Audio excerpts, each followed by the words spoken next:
La la la la la la la la la la la la la. I'm La Camille la Who la Armstrong, the la performing la arts la Renaissance la woman. la For over la 40 years, la I've worked as a la performer, la educator, la la consultant, and coach. But most importantly, I'm a parent. From classrooms to stages to bedtime routines, I've spent my life nurturing creativity, character, and connection in the next generation. This series is for you, whether you're expecting, learning as you go, or parenting for the first time, or even third time around. I'm here to share the insights, tools, and real talk I've gathered over 4 decades of hands on experience. Welcome to Camille Who, the Child Whisperer. I'm so glad you're here. La la la la la la la la la la la.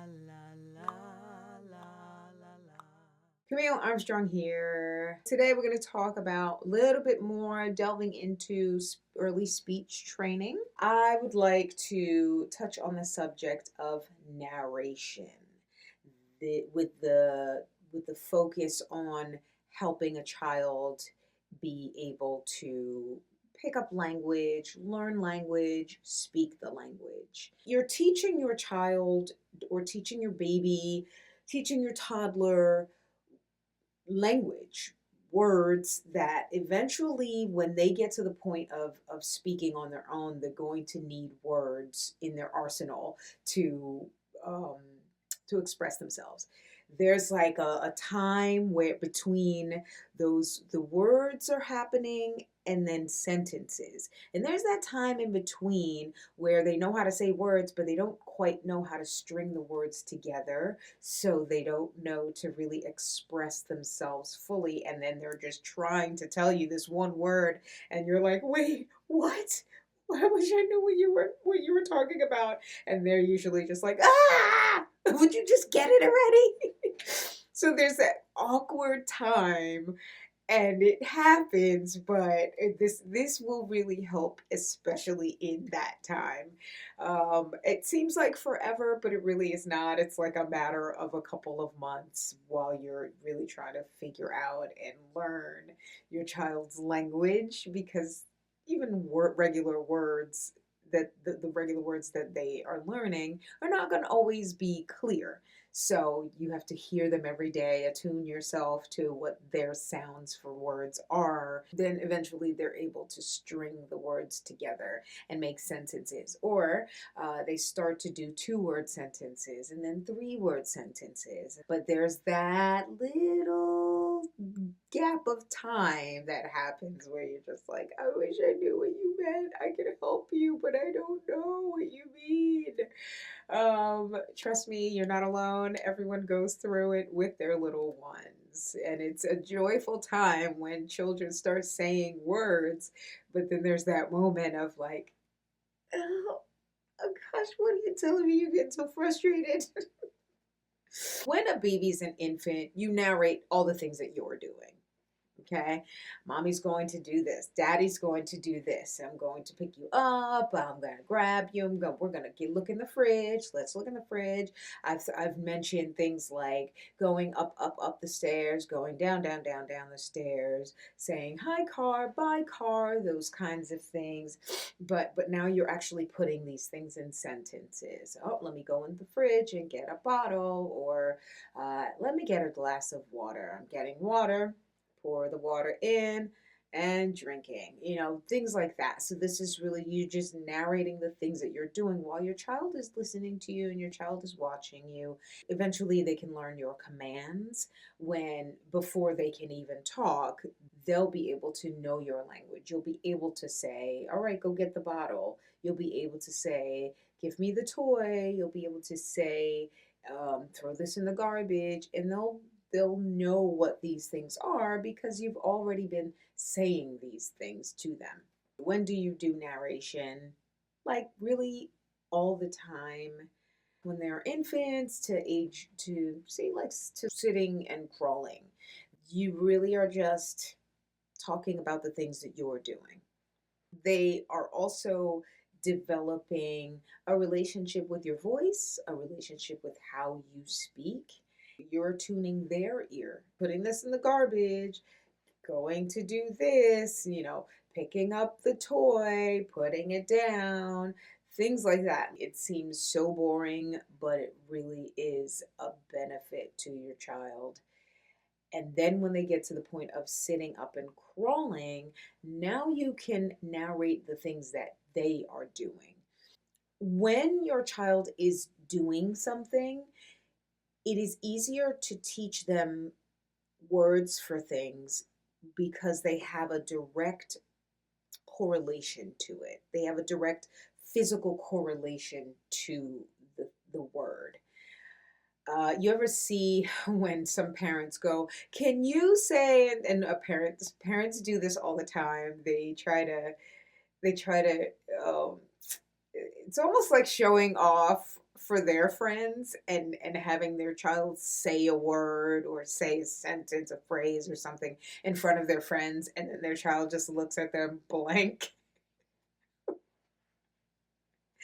because the child is not in context. They don't understand. Like if you go say airplane and there's no airplanes flying overhead, then their child is like, what? And it's not even that much expression. It's just kind of like blink, blink, cricket, cricket. Most times they're not going to say the thing because they don't really have a context. They don't have a physical correlation to it. So when your child is playing, say, with a rattle, um, and they pick up the rattle, and you say these things. You picked up the rattle, and you're shaking the rattle, shake, shake, shake, shake, shake, shake. You can put sounds to it. Um, I like to take the rattle. I go shake, shake, shake, shake, shake, shake, and now this is sort of it's a cue for that child to now know that shika shika shika means to do this with the rattle or with any toy. So when a child picks up a rattle, I would say you picked up the rattle. Shaka shaka shaka shaka shaka shaka. They know what that sound is. That's what they do. They know what shaka shaka shaka means because I would do shaka shaka shaka. So now I don't necessarily have to do it because they've seen me do it. They know the words, they know the sound, and they can relate it directly to the thing that they just picked up. Oh, what do you have there? Oh, it looks like you have a ball. This is a ball. This is a round ball. Now, if they have it, you're saying you have a ball. You picked up the ball. You put down the ball. You picked up the ball. Oh, you're putting the ball in your mouth. You can get creative and have fun with this and really adding some emotional or theatrical flair makes it even more memorable for your child. And then they start to be theatrical and a fun kind of emotional, which is it's kind of fun because then they do that kind of stuff around your friends, and that's the funny stuff. That's the good stuff. You're crawling. Where are you going? You're going that way. You're crawling. You're coming this way. Oh, don't get me. Don't get me. And then you start doing things like, oh, don't get me. These are physical cues. All of this is physical cues. And you're having fun with this child, but you're also teaching them their language. I'm gonna get you. I'm gonna get you. I'm gonna get you. I'm gonna get you. And you tickle them. Things like that. Or you pick them up and you whatever, pick them up and put them over your head, whatever it is. I'm saying all of that to say the more you narrate, the more they learn a language. Now, when they are at walking age, some of the sounds are going to turn into words. Physically, they can do more. So you're narrating a lot more. Are we going to go up the slide? Now we're going to go down. Whee! You put a sound to it. You put a fun sound or a fun emotion. Maybe you laugh at something. That is so funny. All right, pick it back up again. And they picked it up and then they dropped it. What happened? You put it down. Or what happened? You dropped it. These are things that you say it over and over. They will now they'll start repeating it way sooner than you think they will. They start repeating it, and not just repeating, and then they're not just repeating a bunch of words. They actually know. They have a physical correlation, a verbal, an audio correlation. They have a visual correlation to it. And so they're not just learning language in that they're learning to repeat words, they're now learning the words and the meanings of the words. And that holds more weight than them just repeating.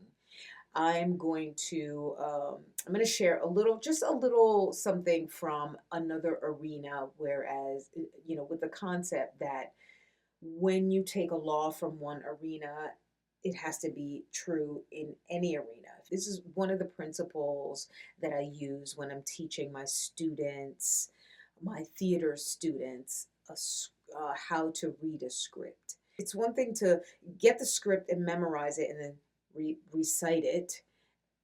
It's another thing to read the script line for line, identify who's saying the thing, identify what their action is when they're saying the thing. What would someone say? What would someone look like if they were asking a question? What would someone look like if they were walking or accusing? What would they look like if they were denying? So now they have this full correlation, full physical visual correlation, so that they're now telling a story as opposed to rattling off a bunch of words that they memorized. It's the same principle when you're teaching your child.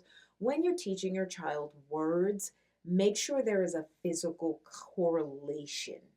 So you're narrating what you're doing, then eventually you move on to narrating what they're doing. Eventually you move on to narrating the like more of what they're doing, because they're doing more. They may be running, they may be climbing, they may be throwing a ball, they may be picking something up, they may be throwing something in the garbage, they may be eating food. These are things you want to narrate. Are you eating Cheerios?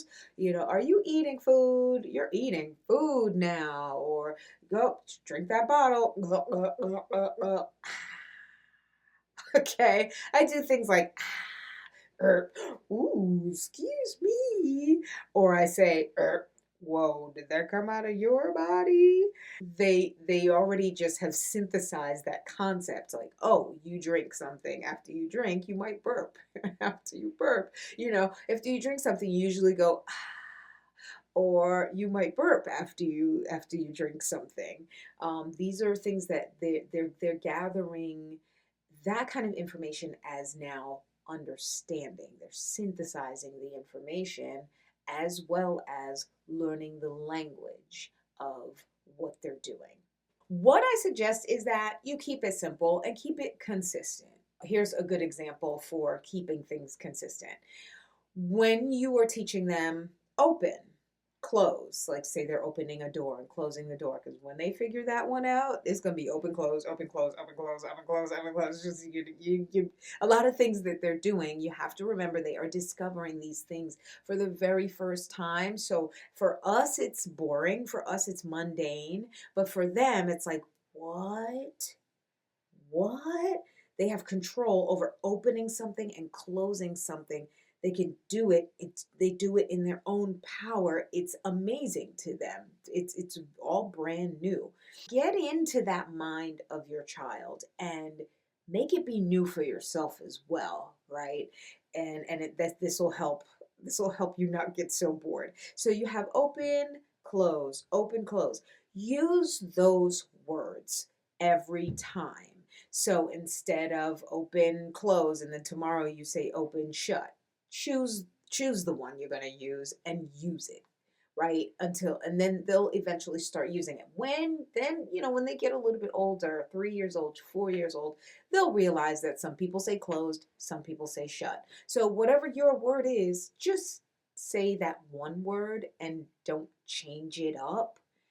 Keep it consistent, keep it simple. I like to wrestle, by the way. I like to get down and roll around with children and like throw them on the bed and get on the floor and roll around. And I say things like, "Oh, you don't want none of this." Okay. Now I've said this over and over again. "Oh, you know what?" Usually they come to attack me. I pick them up, I roll them around and make it really dramatic, like they're like getting thrown all over the place. And then I put them down and I tickle them and then I go, "Oh, you don't want none of this." Okay. Now, eventually they're going, I've had children that go, "None this." Okay. So they're saying, so now the next time they tackle me, I'm like, "Ah, ah." And then they go, "None this." So like it's fun when you put your theatrical flair, your creative flair to some of these things, and you just make it fun and you create a fun child. You create this fun, loving child that is they say the craziest things, but you intentionally put it into their brains because you narrated the things that you do while you're playing and while you're working and while doing things around your child. When they throw a ball, you go, "You throw the ball." I don't get too deep into past tense, present tense. I just teach them the word, right? I want them to know what that throwing a ball actually is. I really just keep it as simple as possible. Once they get to like, your year and a half, close to 2, then you want to start asking them. Let them think about it. They may not always answer the question, but you're going to answer the question too. Okay. So you go, "What happened?" "You throw the ball." "Well, let's go get the ball. Let's get the ball. We got the ball." "All right." They throw. "What happened?" "You throw the ball."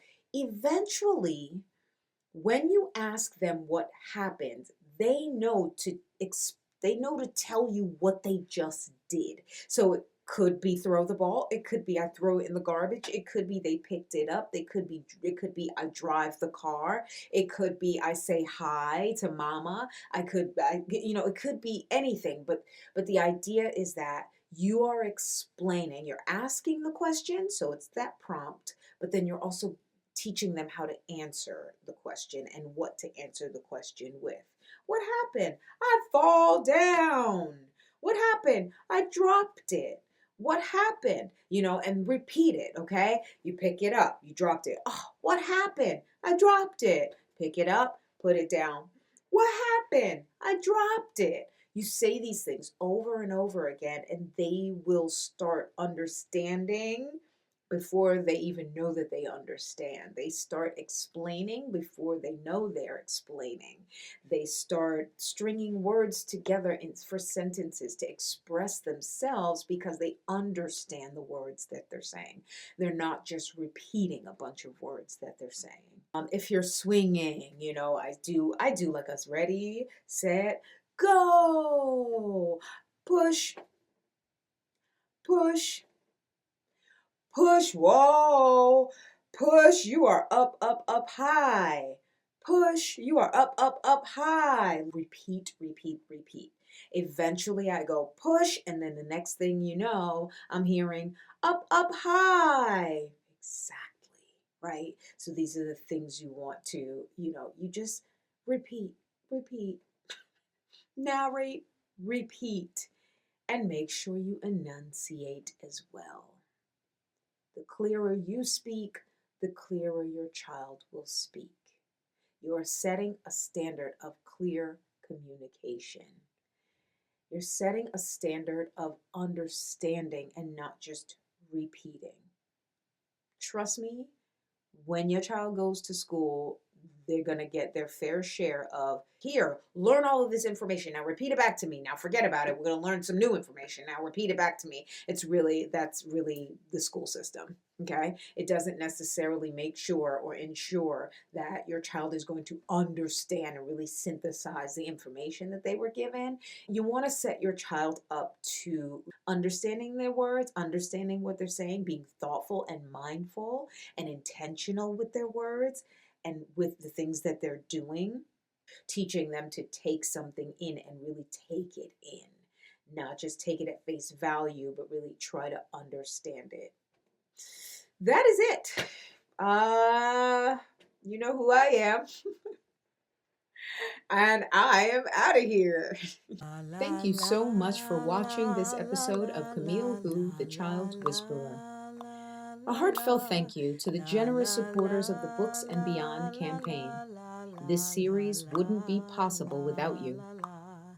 If you're a new or expecting parent, I created Better Parent, Better Future just for you.